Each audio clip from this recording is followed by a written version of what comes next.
of our meetings, to be able to coordinate all that's going on. I think that no one is going to be able to be a volunteer for that kind of position. And I think that having some oversight and standing and communication is really essential, and I'm very grateful to all the work that Amy and Mandy are doing, but I think that it's important that there's someone someone else involved. That's just my response to this letter. As far as our meeting tomorrow, I think that there are a range of possibilities in terms of what it is that we want to discuss as a COAB for the steps going forward. And I'll be happy to bring a recommendation as well. But I think we're spending our time now talking about how COAB should be organized. And these are the 8 questions that were brought up are extremely foundational. They have to do with what is the nature of this organization. And I think we need to discuss as a group what our role is in bringing that forward.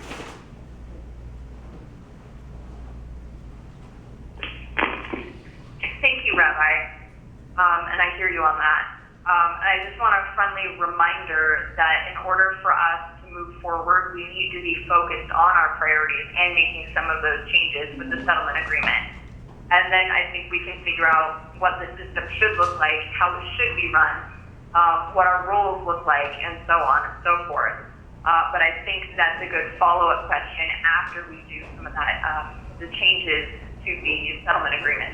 I'd like to get a feel for, I know the settlement agreement has that conflict in it, and it's been a big struggle, and I feel like the community members don't have trust or confidence because the settlement agreement it's not transparent.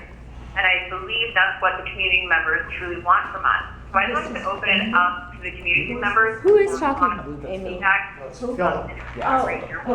can't. And here you have the program hand is raised. Anybody else on the call would like to weigh in?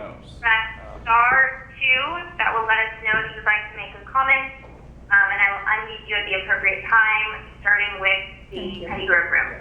Unmuted. Hello? Can you guys hear me? You are unmuted if someone in that room would like to make a comment. I would like to make a comment. Please tell us who is speaking. Identify yourself, please. What? You should introduce yourself, Carol Landsman. Yes, thank you very much. Hi, this is Carol Landsman. Could you please let us know who is speaking? This is a very difficult situation, and you make it harder by not saying who's speaking. Thank you. Am I? Yes. Thank you. Next, anyone else? Hi, this is Mary Eng coming in from the Petty Grove room next to Ms. Fritz's office. I just want to notate the issues regarding separate but equal facilities can run afoul of segregation standards, and I'm not too sure why we don't have more interfaith representation of alternative spiritualities. I'm very thrilled we have a rabbi on board. However, I feel that gender balance in theological leadership is necessary for the integration of church and state in the theocratic COAB. So I would like to propose that we have Buddhist priestesses as well as Wiccan priestesses, equal amounts of God and goddess worship present at the theocratic COAB. I am not particularly interested in COAB because I see it as an obscurant, like white phosphorus and Fallujah, which is designed to distract us like a decoy from the real issues that brought us to the table, which were racial profiling, brutality, wrongful arrest, arbitrary detention, harassment, of which I've been a victim of police brutality by Engstrom due to Mayor Hale's disregard for the Constitution. So I'm petitioning that Ethan Knight for the DOJ indict Charlie Hales for his violations of the Constitution and abuse of police powers, and that we get the show on the road, get him out of office so we can endure the last remains of 2016 in peace without his harassment. Are you trying to interrupt? Muted for a moment. So right now, comments About the committee. The committee is an obscurant like white phosphorus. I don't believe in this. I don't have any faith in this system. I think. And we're taking comments about this subject. What subject? I just want to clarify that. What subject? What subject? You can talk.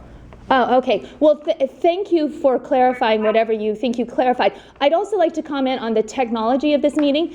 We're here for 2 hours. We feel very disenchanted with our second-class citizenship as we are removed to this detention where we're essentially gagged and muted. This is, if you feel unsafe around us, you might want to face the consequences of what you have done by alienating the community so much through your servile adherence to this bureaucratic process that seems to sidestep the main issues that were at hand with the original investigation.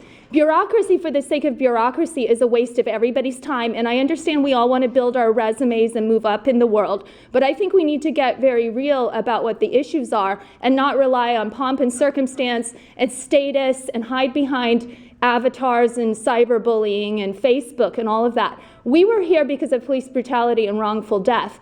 And I think the COAB and COCL problems, I agree with Steenson so much as having some kind of courtroom monitor might dissolve some of the chaos that leads you guys to be remotely telecommuting because you're so afraid of our outrage.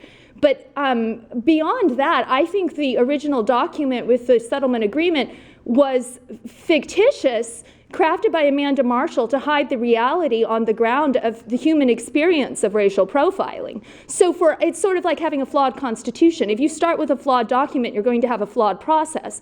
So my suggestion to Judge Simon is that we go back to the table, we go back to court, we have annual fairness hearings, which was offered originally, and the crafty city attorneys were able to sidestep that too and trick Simon and sort of dupe Simon into thinking you guys would behave. But we know that I was brutalized a week ago. We know that disability rights are not respected even in City Hall. If they're not respected in City Hall, what's going to happen in Gresham, Southeast Portland, all around like the outer edges of the underserved, underprivileged communities?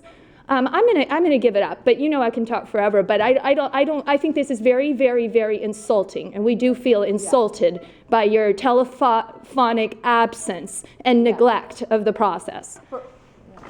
Oh, public comment? When if you take your room for a moment, we have